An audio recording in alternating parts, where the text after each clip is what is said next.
ಅಣ್ಣ ಇರ್ಲಿ ಒಂದು ನಿಮಿಷ ಅದು ಯಾಕಂದ್ರೆ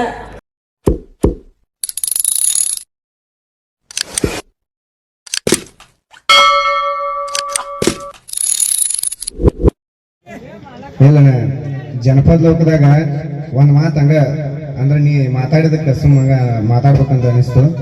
ಎಲ್ಲ ಪ್ರತಿಯೊಂದು ಜನಪದ ಲೋಕದಾಗ ಆಗ್ಲಿ ನಾನು ಹೊರಗೆ ನಾನು ಒಂದು ಕುರುಬ ಅಂತೇಳಿ ಬಂದಾಗ ಕುರಿ ಕಾಯಕ್ ಬಂದಾಗ ಪ್ರತಿಯೊಂದಾಗೂ ಸಪೋರ್ಟ್ ಮಾಡಿ ಇಲ್ಲಿ ತನ ಬೆಳೆಸಿದಂತ ನನ್ನ ಸಂಚಾರಿ ಗೆಳೆಯರಿಗೆ ನನ್ನ ಕಡೆಯಿಂದ ಒಂದ್ಸಲ ಹೃದಯಪೂರ್ವಕ ಈ ಜಾತ್ರೆ ಮಾಡ್ಬೇಕಂತೇಳಿ ಇಷ್ಟಿದ್ದಾಗಲಿ ಒಂದ್ 3 ವರ್ಷದ ಹಿಂದೆ ನಮ್ಮ ಅಪ್ಪ ಅವನ್ನ ಕಾಡಿ ಬೇಡಿ ಅವ್ರ ಕುರ್ಯಾಗ ಹೋಗ್ಬೇಡ ಅಂದ್ರು ಜಾತ್ರೆಗೆ ಹೋಗ್ಬೇಡ ಅಂದ್ರು ಕೂಡ ಇಲ್ಲ ನಾವು ಹೋಗಬೇಕಂತೇಳಿ ಹಠ ಮಾಡಿ ಬಂದ ಈ ದುರ್ಗಾದೇವಿ ಜಾತ್ರೆ ಮಾಡ್ತಿದ್ದು.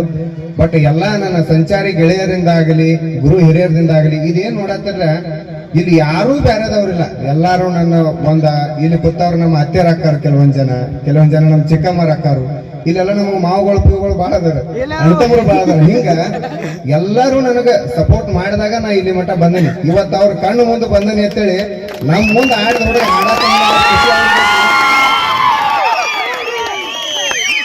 ಇಷ್ಟ ಎಲ್ಲ ಪ್ರತಿಯೊಂದು ಜನಪದ ಲೋಕದಾಗ ಆಗ್ಲಿ ನಾನು ಹೊರಗೆ ನಾನು ಒಂದು ಕುರುಬ ಅಂತೇಳಿ ಬಂದಾಗ ಕುರಿ ಕಾಯಕ್ ಬಂದಾಗ ಪ್ರತಿಯೊಂದಾಗೂ ಸಪೋರ್ಟ್ ಮಾಡಿ ಇಲ್ಲಿ ತನ ಬೆಳೆಸಿದಂತ ನನ್ನ ಸಂಚಾರಿ ಗೆಳೆಯರಿಗೆ ನನ್ನ ಕಡೆಯಿಂದ ಒಂದ್ಸಲ ಹೃದಯಪೂರ್ವಕ ಬಹಳ ಸಂತೋಷ. ನಮ್ಮ ಬಾಳವನ್ನ ಬೆಳಗುಂಡಿ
ಈಗೇನು ಟ್ರೆಂಡ್ದಾಗ ಅದಿರಲ್ಲ ಕಲಾವಿದರ ರಸಮಂಜರಿ ಕಾರ್ಯಕ್ರಮ ಮಾಡೋದಕ್ಕೆ ಇವರನ್ನ ನೋಡಿ ತುಂಬಾ ಕಲಿಬೇಕಾಗಿತ್ತೆ. ಬಾಳು ಬೆಳಗುಂದಿ ಅವ್ರನ್ನ, ಪರ್ಸು ಕೋಲೂರ್ ಅವರನ್ನ ಹಾಗೂ ಮಾಳು ನಿಪ್ನಾಳ್ ಅವ್ರನ್ನ ಇವ್ರನ್ನೆಲ್ಲರೂ ನೋಡಿ ತುಂಬಾನೇ ಕಲಿಬೇಕಾಗೈತಿ. ಯಾಕಂದ್ರೆ ಯಾವುದೇ ಸ್ಟೇಜ್ ಕಾರ್ಯಕ್ರಮ ಇರಲಿ, ರಸಮಂಜರಿ ಕಾರ್ಯಕ್ರಮ ಇರಲಿ, ಯಾವುದೇ ಕಾರ್ಯಕ್ರಮ ಇದ್ರೂ ಅಲ್ಲಿ ಹೆಣ್ಣಿಗೆ ರೆಸ್ಪೆಕ್ಟ್ ಮಾಡ್ತಾರೆ. ಯಾವುದೇ ಅಸಭ್ಯ ಪದಗಳಿಂದ, ಅಸಹ್ಯ ಪದಗಳಿಂದ ಹೆಣ್ಣನ್ನ ನಿಂದಿಸುವುದಿಲ್ಲ. ಈಗಿನ ಕಲಾವಿದರು ಏನದಿರಲ್ಲ, ನೀವು ಇವರನ್ನು ಬಿಟ್ರೆ ಹೆಣ್ಣುಗಳ ಬಗ್ಗೆ ಕೆಟ್ಟದಾಗಿ ಮಾತಾಡಕತ್ತೀರಿ. ಹುರ್ರ ಅನ್ನಿಸ್ತೀನಿ, ಹಾದನ್ನಿಸ್ತೀನಿ, ಈದನ್ನಿಸ್ತೀನಿ, ಆ ಮಗಳ ಈ ಮಗಳ ಅಂತಂದೇಳಿ ಇವರನ್ನು ನೋಡಿ ನೀವು ತುಂಬ ಕಲಿಬೇಕಾಗೈತಿ. ಯಾಕಂದ್ರೆ ಒಂದು ಸ್ಟೇಜ್ ಕಾರ್ಯಕ್ರಮ ಅಂದ್ರೆ ಅಲ್ಲಿ ಸಾವಿರಾರು ಜನ ಬಂದಿರ್ತಾರೆ. ನಿಮ್ಮ ಬಾಯಿಂದ ಕೇಳುವಂಥ ಹಾಡುಗಳು, ಆಮೇಲೆ ನೀವು ಮಾಡುವಂಥ ಕಾಮಿಡಿಗಳು, ಯಾಕ್ರಿ ಕೆಟ್ಟ ಪದಗಳು ಬಯಲಾರದೆ ಕಾಮಿಡಿಗಳನ್ನ ಮಾಡೋಕ್ಕೆ ಬರಂಗಲ್ವಾ? ಅಥವಾ ಕೆಟ್ಟ ಪದಗಳನ್ನೇ ಬೈದು ಕಾಮಿಡಿಗಳನ್ನು ಮಾಡಬೇಕಾ? ಇದೊಂದು ನನಗೆ ಅರ್ಥ ಆಗ್ತಾ ಇಲ್ಲ. ಈಗ ಸ್ಟೇಜ್ ಕಾರ್ಯಕ್ರಮ ಏನು ತುಂಬ ಕಲಾವಿದರು ಮಾಡ್ತಾ ಇದ್ದಾರೆ, ಬಟ್ ಹೆಣ್ಣುಗಳ ಬಗ್ಗೆ ತುಂಬಾ ಅಸಭ್ಯವಾಗಿ ವರ್ತನೆ ಮಾಡಕತ್ತಾರ. ಮತ್ತು ಹೆಣ್ಣು ಮಕ್ಕಳು ಸಹಿತ ನಿಮ್ಗೆ ಅನ್ಸ್ಕೊಂಡು ನೀವು ಹೆಂಗಾದರೂ ಇರ್ತೀರಾ ಅಂತೀನಿ. ಅವ್ರಿಗೂ ತಿರುಗಿ ಉತ್ತರ ಕೊಡಿ. ಒಂದು ಸ್ಟೇಜ್ ಕಾರ್ಯಕ್ರಮ ಆದರೆ ಅಲ್ಲಿ ಇಬ್ಬರಿಗೂ ರೆಸ್ಪೆಕ್ಟ್ ಇರಬೇಕು, ಹೌದಾ? ನೀವು ನೋಡಿ, ನಿಮ್ಮ ಹತ್ರ ಕಲೆ ಐತಿ, ಅದನ್ನು ತೋರ್ಸಕ್ಕೆ ನೀವು ಸ್ಟೇಜ್ ಮೇಲೆ ಬಂದಿರ್ತೀರ, ಹೌದಾ? ಇಬ್ಬರು ನೀವು ಕಲಾದೇವಿ ಮಕ್ಕಳೇ. ನಿಮ್ಮನ್ನು ಹೆಚ್ಚು ಮಾಡಿ ನಿಮ್ಮನ್ನು ಕೆಳಗೆ ಮಾಡುವಂಥ ರೀತಿ ಅವ್ರದ್ದಾಗಬಾರ್ದು. ಇಬ್ರು ಸೇಮ್ ಟೈಮ್ ಇರ್ಬೇಕು, ನೀವು ಇಬ್ರು ಒಂದೇ ನೀವು. ಬಟ್ ಇಲ್ಲಿ ಹೆಂಗಾಗಿದೆ ಅಂದರೆ ಒಬ್ಬರು ಹೆಣ್ಮಕ್ಳಿಗೆ ತುಂಬ ಅಸಭ್ಯವಾಗಿ ಮಾತನಾಡೋದು, ಹೆಣ್ಮಕ್ಳು ಅದನ್ನು ಸ್ವೀಕರಿಸುವುದು. ಇದು ಯಾವ ತರಹ ನಿಮಗೆ ಸರಿ ಅನ್ನಿಸ್ತದೆ? ನೀವು ಹೆಣ್ಮಕ್ಕಳು ಈ ಥರ ಪದಗಳನ್ನು ಅನ್ಸ್ಕೊಳಕ್ಕೆ ಹೋಗ್ಬೇಡ್ರಿ. ಯಾಕಂದ್ರೆ ನಿಮ್ಮ ಹತ್ರ ಕಲೆ ಐತಿ, ದುಡ್ಡು ಕೊಟ್ಟಾಗ ಅದನ್ನು ತೋರ್ಸ್ಕೊಳಕ್ ಬಂದಿರ್ತೀರಿ, ಹೌದಲ್ರಿ?